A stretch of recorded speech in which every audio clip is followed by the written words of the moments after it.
Welcome to Every New Day, and this is NTV. Today we look at a major commitment made by the President of the European Commission, Ursula von der Leyen. A pledge often described as a blank check to Ukraine. What does she mean by this? What are the implications for Europe, Ukraine, and the finances of the bloc? Let's check it out. In a recent article, the phrase blank check is used to describe von der Leyen's message to Ukraine, that Europe is ready to commit an open-ended amount of money. Her letter to the 27 member states of the EU estimates Ukraine will need about 135 billion euros in support over the next 2 years, including around 83.4 billion euros for defense and 52.3 billion euros for economic stabilization. The key line: clearly there are no easy options, she writes. Why this moment? The war in Ukraine has entered a phase where its economy and military operations face severe strain. According to the Irish Times, Ukraine's budget shortfall is urgent. Von der Leyen frames this not just as aid, but as a strategic investment in European security and values. The pledge reflects the idea that Europe must step up its own role rather than rely entirely on external partners. The Commission's paper outlines 3 main options. Option 1, member states provide direct grants, perhaps at least 90 billion euros over 2 years. Option 2, the EU borrows money jointly, backed by member states, and channels it to Ukraine. Option 3, a reparations loan using frozen Russian assets as collateral or source of funds. Von der Leyen emphasizes none of the options are simple, all carry trade-offs, and the European Council must decide swiftly. One critical question, though: who carries the risk and who pays in the long run?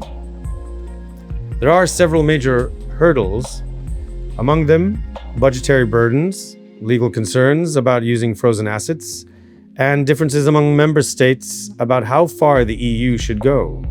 An article in the European Conservative asks, who will foot the rest of the bill? For example, Belgium has flagged legal risk if frozen Russian assets are treated as reparations. Hungary has historically blocked some Ukraine aid moves. These internal frictions complicate an otherwise bold pledge. And from the Commission's side, the letter states that Europe cannot afford paralysis. What we see here is a tension between urgency and institutional capacity. So what does this mean for the major actors? Well, for Ukraine, if the money arrives, it could shore up its defense, economy, and post-war prospects. If it doesn't, the risk is a funding shortfall at a critical juncture. For the EU, this is a test of solidarity and a long-term strategy. It may signal a deeper European strategic autonomy beyond simply being a support mechanism. And for Russia, the notion of frozen Russian assets being used complicates Moscow's calculus. It raises legal, diplomatic, and geopolitical questions. According to a Reuters piece, the proposal is innovative but not without potential knock-on effects, including market concerns. In short, this isn't purely about aid.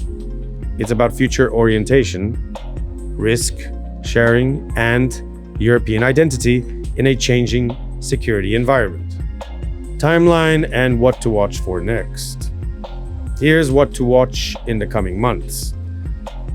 The EU summit decision in December. The letter flags this as a deadline. Legal and political resolution of the frozen asset reparations loan question. Member states' commitments. Will they step up individually or rely on EU instruments? Ukraine's absorption capacity, how it uses the funds, military versus economy, and the transparency, sustainability of that usage. And finally, market and fiscal consequences. When large-scale commitments like 135 billion euros are on the table, there are macroeconomic implications for Europe. The next few months will tell whether this pledge becomes a concrete plan or a political statement. In summary, Ursula von der Leyen's pledge is bold. It signals a willingness to commit large-scale resources to Ukraine, but boldness doesn't remove complexity. The options come with trade-offs.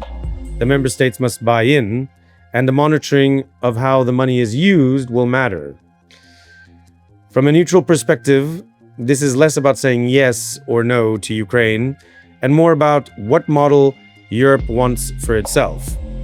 Does it want to be a reactive player or a strategic actor?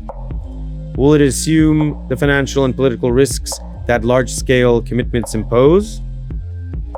For Ukraine, this remains a lifeline, assuming the mechanisms can deliver and sustain. For Europe, the promise of a blank check may turn into a real test of fiscal, legal, and political unity. What do you think?